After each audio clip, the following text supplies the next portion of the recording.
자, 우리 이제 함께 찬양하시면서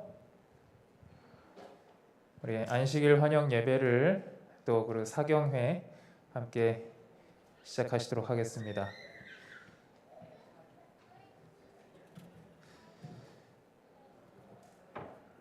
우리 함께 456장 주 예수님 내 맘에 오사 456장 찬양입니다. 함께 찬양하시겠습니다.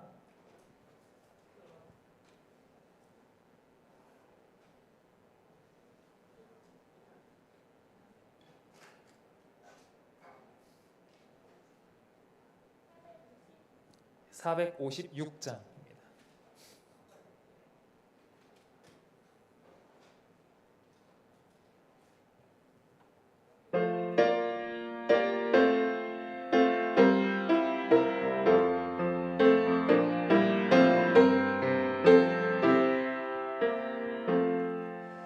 주 예수님 내 맘에 오사 날 붙들어 주시고 내 마음에 새 힘을 주사 늘 기쁘게 하소서. 나의 맘에 주 들어오사 갭소서. 오늘 이제 나의 맘에 주 임하여 주옵소서. 주 예수님 내 맘에 오사 내 소원을 아시고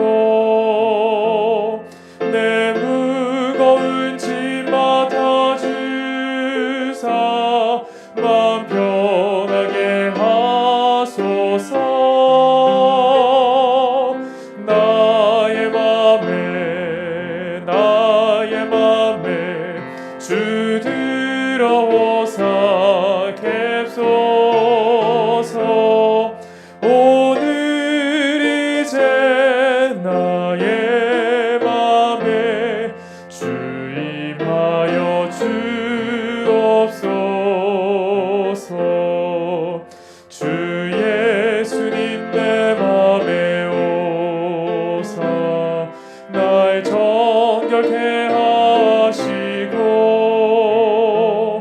그 은혜로 내 맘에 채워 늘 충만케 하소서. 나의 맘에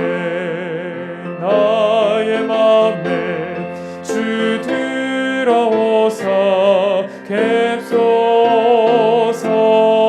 오늘 이제 나의 맘에 주 임하여 주옵소서. 주 예수님 내 맘에 오사 내 앞길을 인도해 이 세상을 심판할 때에 날 흠없게 하소서. 나의 맘에 주 들어오사 갭소서.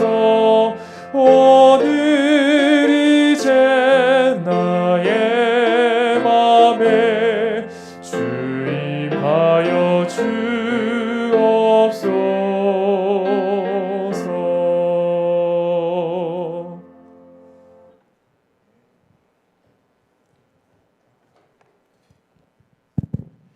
예, 다 같이 묵상하심으로 예배를 시작하도록 하겠습니다.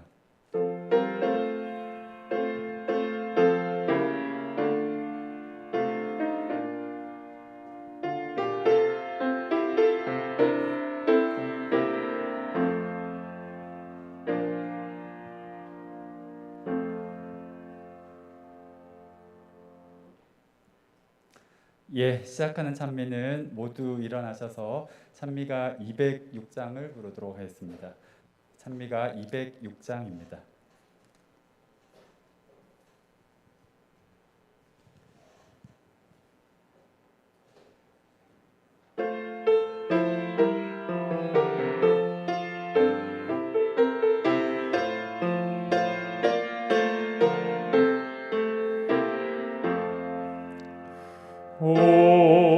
오랫동안 기다리던 주여 강림하셔서 죄에 매인 백성들로 자유 얻게 하소서.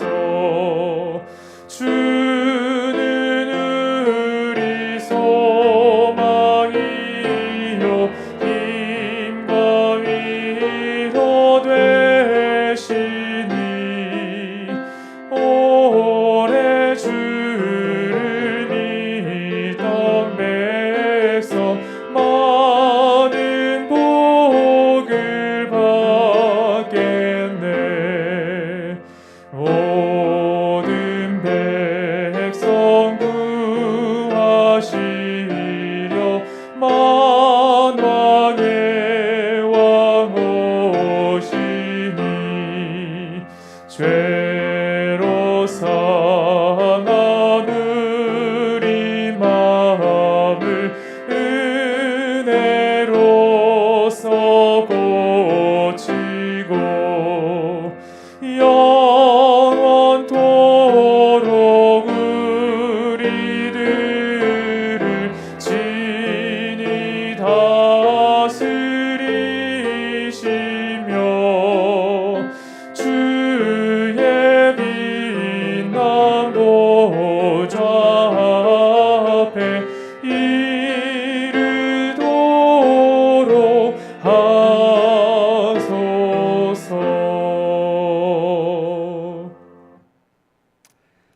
사랑하는 하나님, 오늘도 우리가 당신의 전에 나와 예배를 드릴 수 있게 하여 주심에 감사합니다. 하나님, 이번 주는 우리가 특별히 사경회로 모였습니다. 이 기간 목사님의 말씀을 통해 우리의 마음밭을 잘 갈아서 옥토를 만들게 하여 주시옵고, 그래서 올 한 해 믿음의 농사를 잘 지어 가을에 풍성한 수확을 얻을 수 있게 하여 주시옵소서. 무엇보다 이 모든 일이 주의 재림을 준비하는 일임을 깨닫고 우리가 재림을 준비하는 일에 게을러지지 않도록 하여 주시옵소서. 이 시간 함께해 주심을 믿사오며 이 모든 말씀 예수님 이름으로 간절히 기도드립니다.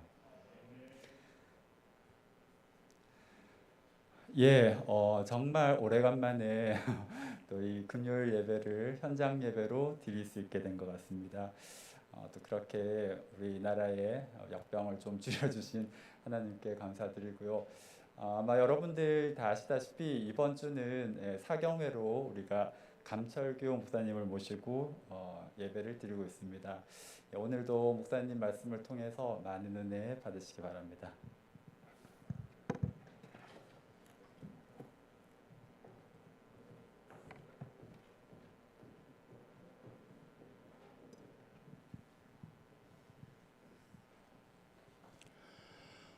행복한 안식일입니다.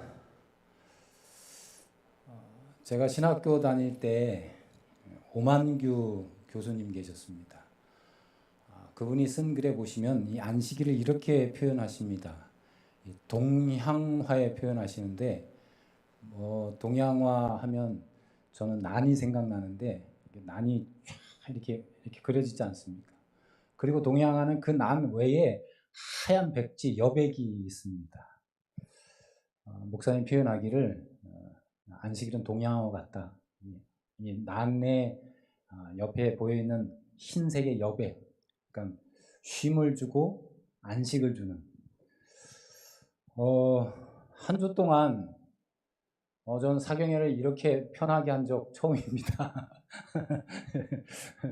월요일하고 화요일하고 수요일 목요일 푹 쉬고 또 이렇게 복된 안식일을 맞이하게 됐습니다. 우리 여러 교직원들 또 목사님들 우리 사모님들 또 여러 우리 교우님들께서는 한 주 동안 여러분의 나름대로의 아름다운 난을 그리셨는데 그 그리신 거를 이제 멈추시고 그 난 옆에 있는 흰색의 아름다운 여백의 쉼이 하나님께서 허락하시는 이 안식일의 복이 저와 여러분과 함께 하시기를 간절히 바랍니다. 제가 복원대학 교회에서 사경의 주제로 다윗 하나님만을 의지했던 자라는 주제로 말씀을 나누었습니다. 월요일은 마음이 합한 자라고 하는 하나님과 마음이 합했던 다윗에 대한 이야기를 했어요. 그러니까 간략하게 요약하면 다윗은 오로지 하나님만을 의지했던 그런 하나님의 종이었습니다. 두 번째 화요일은 다윗과 골리앗에 대한 이야기를 했습니다. 다윗과 골리앗의 싸움 속에서도 다윗은 자신의 힘은 하나도 의지하지 않고 온전히 오직 하나님만을 의지해서 골리앗을 물리쳤던, 그래서 그 전쟁을 이스라엘의 승리로 이끌었던 것을 말씀드렸습니다. 오늘은 다윗의 회개에 대한 제목으로 이 다윗의 회개하고 다윗이 하나님만을 의지했던 것과 어떤 연관성이 있는지를 잠깐 나누고자 합니다. 먼저 홍재규라고 하는 작가의 야인 중에서의 글을 하나 좀 소개합니다. 이 화장은 얼굴을 가꾸기 위한 것이기도 하지만 마음을 가꾸기 위한 것이기도 해. 제가 보니까 보건대학이 뷰티 헤어과가 있고 뷰티 의료과가 있더라고요. 그분들 관계되는 교수님들 오셨으면 잘 들으셔야 되는데 여기 보시면 화장은 얼굴을 가꾸기 위한 것이기도 하지만 마음을 가꾸기 위한 것이기도 해. 우리 특별히 우리 여성이신 우리 사모님 또 우리 직원 또 교우님들께서는 잘 들으시기 바랍니다. 화장을 하려고 거울 앞에 앉으면 허겁지겁 스킨부터 바르려 하지 말고 우선 자신의 눈동자를 들여다봐야 해. 화장을 시작하기 전에 마음을 예쁘게 가꿔야 얼굴도 예뻐지거든. 눈동자를 들여다보면서 마음속의 왕자님을 그리는 거야. 먼저 이 세상의 모든 행복이 자신의 마음속에 스며들기를 기원하면서 스킨을 발라. 우리 사모님들 그렇게 하시나요? 그 다음에 이 세상의 향긋한 꽃향기가 가슴속에 가득 차기를 바라면서 로션을 바르지. 천천히 말이야. 그리고 나서 아이의 세살을 돋아나게 해주십사 하면서 파운데이션을 바르고, 저는 파운데이션이 뭔지 잘 모르겠습니다. 하여튼 파운데이션을 바르고 아름다운 세상이 되었으면 하는 염원을 안고 아이 섀도우를 바르고 진실만을 말하는 예쁜 입술이 되게 해달라고 하면서 루즈를 칠하는 거야. 이렇게. 같은 얘기인데요. 오늘 이 야인의 글 속에 있는 것들 좀 기억해 보시면서 제가 오늘 본문 성경절 한 절만 딱 제시하면 시편 51장 1절입니다. 너무나도 잘 아시는 말씀이죠. 시편 51장 1절 하나님이여 주의 인자를 따라 내게 은혜를 베푸시며 주의 많은 긍휼을 따라 내 죄악을 지워 주소서. 이렇게 시작합니다. 제가 다 읽고 싶지만 오늘 1절만 이렇게 봉독했습니다. 다른 사람이 어떤 회개의 기도문을 가지고 설교한다는 것이 별로 그렇게 큰 의미가 없다고 생각될지도 모르겠습니다. 뭐 아무리 좋은 말로 설명을 하고 해석한다 할지라도 뭐 그 회개는 그 사람의 회개지 이렇게 할 경우가 있겠죠. 그리고 이 다윗의 회개에 대한 이야기니까 뭐 나는 다윗처럼 간음죄도 저지르지 않았고, 누구를 살인한 적도 없기에 그러한 기도를 드릴 필요가 없다고 생각될 수도 있겠습니다. 그러나 요즘 세상은요, 죄를 짓고서도 그 죄를 다른 사람에게 떠넘기는 일이 비일비재하죠. 또 그거 비록 죄라고 할지라도 그 죄를 자꾸 들추어서 자기 자신을 괴롭히고 싶지 않는 것이 또 우리 본연의 마음이죠. 더욱 세상에 그 정도의 죄를 짓지 않고 사는 사람이 어디 있느냐라고 하면서 죄를 대수롭게 생각하지 않을 수도 있습니다. 요즘에 누구 죄는 뭐고 나 죄는 이런 게 단어가 하나 있던데 제 생각나지. 내로남불이라는 말인가요? 예. 이렇게도 생각합니다. 그러나 그럼에도 한 가지 의미가 있다면 이 다윗의 회개의 기도문을 읽으면서 하나님 앞에 살아가는 내 모습, 하나님 앞에 서 있는 이 내 모습을 한 번 더 살펴봐야 되지 않는가. 안식이라고 하는 것은, 제가 이해하는 안식이라고 하는 것은 엿새 동안 내가 살아온 삶을 하나님 앞에 대면해 놓고 내가 어떠한 삶을 살았는지, 내가 어떠한 사람인지, 하나님 앞에 내가 어떠한 인물인지를 살펴보는 날이 안식일이 아닌가 생각해 봅니다. 또한 그것은 믿음입니다. 하나님 앞에 자신을 돌아본다는 것은요, 이건 믿는 사람만이 가지는 특권입니다. 하나님 앞에서 자기 자신을 정말 돌아본다는 것은 정말 다윗처럼 하나님만을 의지했던 사람이 갖는 특권이에요. 일반 사람들은요, 양심 앞에 자기 자신을 비추어 보죠. 근데 양심은 보이지 않지 않습니까? 그래서 형편에 따라 아무렇지도 않는 것처럼 살아갈 수도 있어요. 그러나 하나님을 믿는 사람은 그럴 수 없습니다. 항상 하나님 앞에 자기 자신의 모습을 살피게 되는 것이죠. 그것이 믿음입니다. 믿음은 항상 하나님 앞에 내 자신을 살피는 것입니다. 여기 예레미야 17장 9절에 이렇게 말씀합니다. 만물보다 거짓되고 심히 부패한 것은 마음이라. 누가 능히 이를 알리오마는 나 여호와는 심장을 살피며 폐부를 시험하고 각각 그 행위와 그 행실대로 보응하나니, 이렇게 돼 있어요. 오늘 여러 교우님들이, 또 우리 직원들이 하루의 삶을 사셨을 것입니다. 근데 그 하루 일과 속에 나도 모르는 사이에 내 마음이 들고 내 마음이 듣고 보는 경험을 통해서 좋지 않은 방향으로 내 마음이 갔을 수도 있습니다. 내 감정 생활이 늘 좋기만을 바라지만, 늘 내 감정이 평화와 사랑이 있으면 좋겠는데 하고 생각하지만, 때때로는 미움과, 때때로는 질투와, 때때로는 두려움과 불안과 염려들이 우리 마음을 사로잡죠. 시 하나를 좀 소개합니다.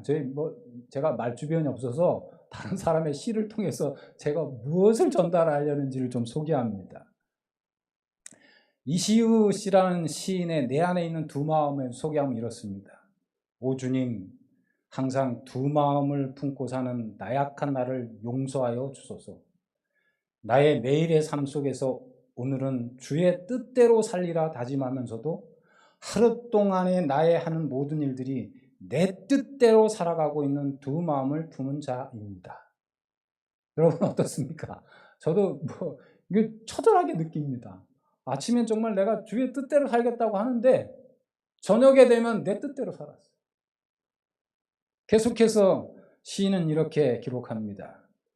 주를 위한 힘든 봉사의 일이 있을 때면 자신은 조금도 희생하지 않으려 하고, 타인에게 의존하며 힘들고 어려운 일이 생기면 나의 탓이라기보다는 남의 탓에 돌리는 이기적인 마음을 가진 나에게 온전히 희생하신 주님의 마음을 넣어 주소서. 그가 살아온 삶의 두 마음, 예? 이기적인 마음. 이건 저와 여러분에게 반드시 있는 것이죠. 계속해서 이렇게 표현합니다. 나의 일상의 말 속에서 내가 불리할 때면 적당히 둘러대는 값없는 말을 잘하고, 내 편에 있는 자면 악한 자라도 말로 동조하며, 진정 나를 사랑하여 조언하는 사람을 판단하고, 내 마음에 맞지 않는 사람을 미워하고 정죄하며, 상황 따라 서슴지 않고 불의와 타협하며, 시간 따라 생각도 마음도 말도 달라지는 간사한 인간인 나의 마음에 주님의 변찮는 진실한 마음을 얹어 주소서. 이렇게 그의 마음이 어떤 마음인지 알았던 이 시인은 정말 그러한 마음의 끝에 간사한 인간인 나의 마음에 주님의 변찮는 진실한 마음을 얹어 주소서 이렇게 기도합니다. 다윗의 기도로 다시 돌아가시면, 다윗은요 그의 간구 속에는 도말하소서라는 것이 1절 9절에, 씻기시며 깨끗이 제하소라는 말이 2절에, 정결케 하소서 씻기소서 눈보다 희리이다라는 말이 7절에, 그러니까 이 연속 도말하소서, 씻기시며 깨끗이 제하소서, 정결케 하소서, 씻기소서 눈보다 희리이다, 이런 표현의 연속 속에 되풀이되고 있는 것을 강조하고 있죠. 이 다윗의 회개에 대해서 부조화 선지자는 다윗의 회개에 대한 해석을 이렇게 합니다. 성실하고 깊은 회개였다. 자기의 죄악을 변명하려고 노력하지 않았다. 그의 기도에는 경고된 형벌을 피하려는 욕망이 없었다. 오히려 하나님께 대한 자기의 죄의 흉악함과 자기 영혼의 더러움을 보고 죄를 미워하였다. 그가 기도한 것은 용서만을 얻고자 함이 아니요 마음의 정결을 얻기 위함이었다. 그래서 정결하게 하소서, 깨끗하게 하소서, 씻기소서, 도말하소서. 죄에 대한 변명이 없어요.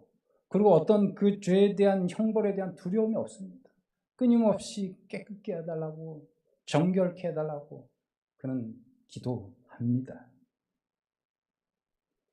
다시 예언의 신 편지 1897년 편지 57쪽에 보시면 이렇게 해석합니다. 이 경험은, 그러니까 다윗의 회개의 경험이죠. 이 경험은 다윗에게 매우 고통스러운 것이었지만 그것은 그에게 큰 유익이 되었다. 그가 그토록 분명하게 자신의 모습을 깨달을 수 있게 해준 그 거울을 나단이 자기 앞에 들이대지 않았더라면 그는 자신의 사악한 행위를 깨닫지도 못한 채 지나갔을 것이며 결국은 파멸에 이르고 말았을 것이다.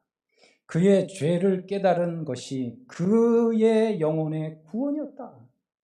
그는 주께서 그를 보는 것 같이 다른 빛 가운데서 자신을 보았고 그가 죽을 때까지 자신의 죄를 회개하였다. 제가 또 다른 그 예언의 신의 해석을 봅니다.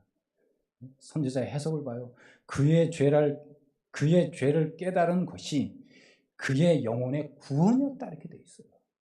만약에 나단 선지자를 통해서 그것이 지적되지 않았으면 다윗은 제가 이렇게 설교할 수도 없었을 뻔한 인물이죠. 그러나 그의 죄를 깨달은 것이 그의 영혼의 구원이었다. 그는 주께서 그를 보는 것 같이 다른 빛 가운데서 자신을 보았고 그가 죽을 때까지 자신의 죄를 회개하였다. 전 다윗이 그 죄를 죽을 때까지 회개했다는 얘기를 여기서 처음 알게 됐습니다. 정말 다윗은요, 그가 지은 그 죄를 죽을 때까지 회개했습니다. 또 하나의 힘있는 예증을 좀 소개합니다. 부조화 선지자 726쪽엔 오늘 저와 여러분을 향한 이야기죠. 각 시대를 통해서 이것은 범죄하여 그들의 죄악의 짐에 눌려 몸부림치는 영혼들에게 용기를 주는 근원임이 입증되었다. 여호와께서는 참으로 회개하는 영혼을 결코 버리시지 않으실 것이다. 저 개인적으로는요, 안식일은 하나님 앞에 자신의 죄를 회개하는 것입니다. 이것이 믿음이고 이것이 구원입니다. 그리고 그 영혼을 하나님께서 결코 버리지 않으실 것입니다.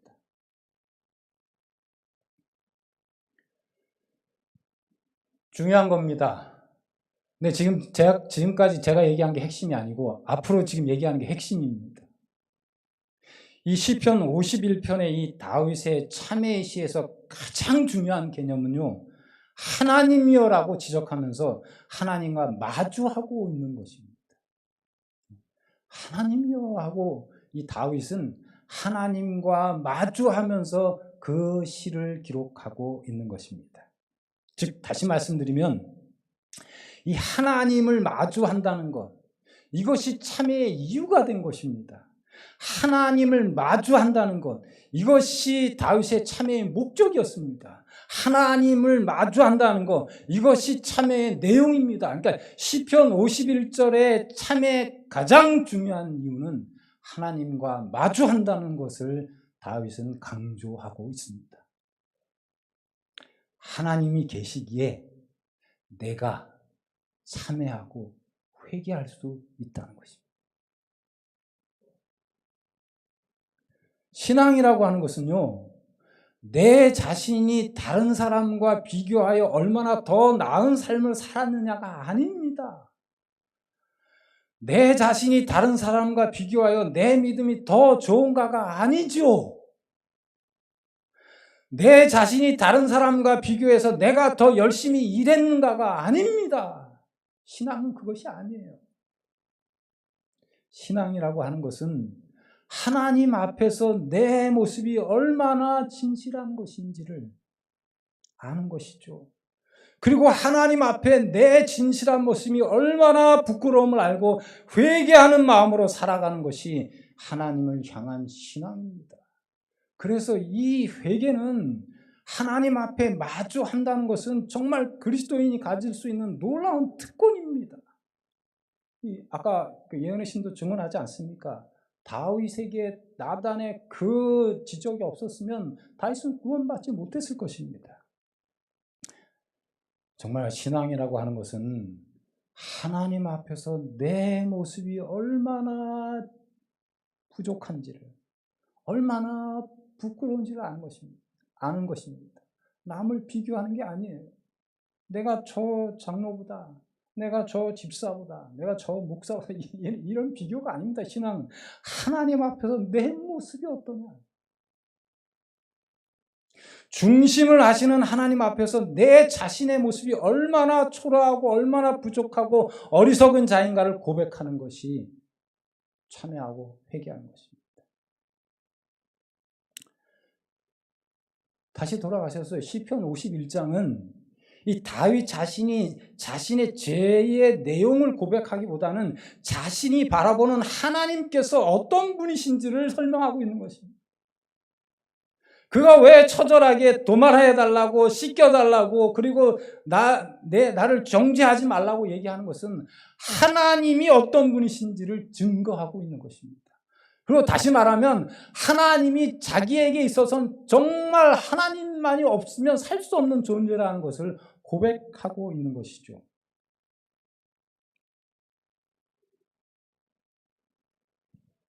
시편 51장은요, 먼저 다윗이 그렇게 죄를 고백할 수 있는 근거가 하나님의 인자하심과 자비하심에 근거하고 있다는 것입니다. 여기 어린아이들 있지만 내가 부모님한테 가서 뭔가를 고백할 때 그 부모가 나를 야단치고 내가 용서 비는 것을 무시할 거라고 하면 절대 가지 않습니다. 여기 다윗이 그 시편 51장의 그 처절한 참회를 할 수 있었던 그 기록은, 죄를 고백할 수 있는 근거는 하나님의 인자하심과 자비하심의 근거를 두고 있다는 것이죠. 중심을 아시는 하나님 앞에서 자신의 모습이 어떤 것인지, 그리고 그 자신의 모습을 그 하나님께서는 인자하시고 자비하시기 때문에 버리지 않으실 것이라는, 정말 하나님만을 찾고 하나님만을 의지했던 다윗이 이런 참회를 한 것입니다. 그러니까 자신이 용서받겠다는 의지가 먼저 앞선 것이 아니라 하나님께서 인자하시고 자비하심이 계시기에 그 품 안에 안기기를 원했던 것이죠. 그러니까 참회의 이유가 자신의 처절한 회개에 있는 것이 아니고 그 처절한 회개 이전에 하나님의 자비하심과 인자하심이 있었다는 것입니다. 그래서 제가 시편 51장 1절 2절만 읽은 것입니다. 여기 표현하죠. 하나님이여 주의 인자를 따라 내게 은혜를 베푸시며, 이게 참회의 시작입니다. 주의 많은 긍휼을 따라 내 죄악을 지워주소서. 나의 죄악을 맑게 씻기시며 나의 죄를 깨끗이 지하소서. 그 시작이요. 죄악을 지워주고 내 죄악을 맑게 씻기시며 나의 죄를 깨끗이 지하소서는 어디에 근거를 하고 있냐면 주의 인자를 따라, 주의 많은 긍휼을 따라 이렇게 됐어요. 탕자 이야기 다 잘 아실 겁니다. 흔히들 그렇게 얘기하죠. 탕자 이야기는 탕자의 얘기가 아니고 그 아버지에 대한 얘기잖아요. 이 탕자가 아버지께 갈 수 있는 유일한 근거는 아버지의 사랑이 남아있기 때문에 그렇습니다. 그가 아버지가 사랑한다는 게 없었으면 이 탕자는 절대 아버지한테 가지 않았습니다. 다윗이 그랬습니다. 자기가 그렇게 끔찍한 죄, 정말 하나님 보시기에도 악한 일을 했던 살인죄와 간음죄를 범했던 다윗이지만 그가 그렇게 처절하게 죄악을 지워달라고, 죄악을 맑게 씻겨달라고, 죄를 깨끗이 제하달라고 기도할 수 있었던 그 참회의 기도는 주의 인자와 주의 많은 긍휼에 있었다는 것입니다. 안식일은 이 탕자처럼 하나님, 한 주 동안에 정말 하나님 뜻대로 살아가기로 했는데 내 뜻대로 살아간 처절한 이 부족한 죄인이 그래도 나를 불쌍히 여기시고, 여기 따르면 그래도 인자가 있으시고 그래도 많은 긍휼이 많으신 하나님께 나아가 그 품에 안기는 날이 안식이에요. 안식은 가장 기쁜 날입니다. 죄송합니다. 제가 설교를 길게 하지 못하는 사람이라서 제가 교회 증언 5권 177쪽만 읽고 말씀을 줄입니다. 그대는 죄 가운데 빠져 있는가? 그렇다면 지체하지 말고 자비와 용서를 얻기 위하여 하나님을 찾으라. 다윗은 자기의 죄를 깨닫게 되자 회개와 겸손으로 그의 심령을 하나님 앞에 토로했다. 그는 그의 면류관은 잃어버려도 견딜 수 있었지만, 그에게 있어서 그 왕위의 면류관은 아무것도 아니었습니다. 그것은 그의 면류관은 잃어버려도 견딜 수 있었던 것입니다. 그러나 하나님의 은총을 빼앗기고는 견딜 수 없다고 느꼈다. 이것이 다윗이 얼마나 하나님만을 의지했던 자였는지를 분명히 알 수 있죠. 그건 면류관이라고 하면 우리가 얻고 싶은 명예 아닙니까? 그리스도인이라 할지라도 얻으려고 하는 어떤 명예인 거 아닙니까? 정말 그 당시에 최고의 명예 아닙니까? 그럼에도 불구하고 그는 그의 면류관은 잃어버려도 견딜 수 있었지만 하나님의 은총을 빼앗기고는 견딜 수 없었다고 느꼈다. 자비는 그 다음에 우리에게 향한 겁니다. 자비는 지금도 여전히 죄인에게 뻗쳐 있다. 주님께서는 우리가 방황하고 있는 동안 내내 우리를 부르고 계신다.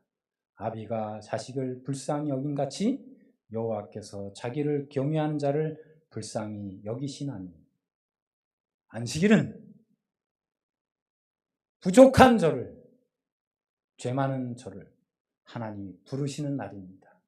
이 부르심 앞에서 여러분이 한없는 행복과 한없는 용서와 한없는 복을 한없는 쉼을 얻는 귀한 날 되시기를 바라면서 말씀을 줄이겠습니다.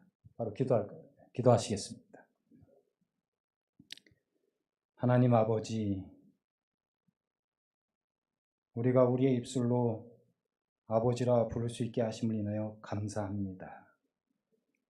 아비가 자식을 불쌍히 여긴 같이 이 안식일에 우리를 불쌍히 여기신다고 약속하시고 사랑의 언어로 우리에게 말씀하시니 엿새 동안 힘들고 지치고 어렵고 죄 많은 것 다 가지고 우리 하나님 앞에 마주보게 하시고 그분의 인자하심과 긍휼하심을 바라보면서 우리의 얼굴에 밝은 미소와 마음에 평안을 얻는 복된 안식일 되게 하시옵기를 예수님의 이름으로 기도하옵나이다. 아멘.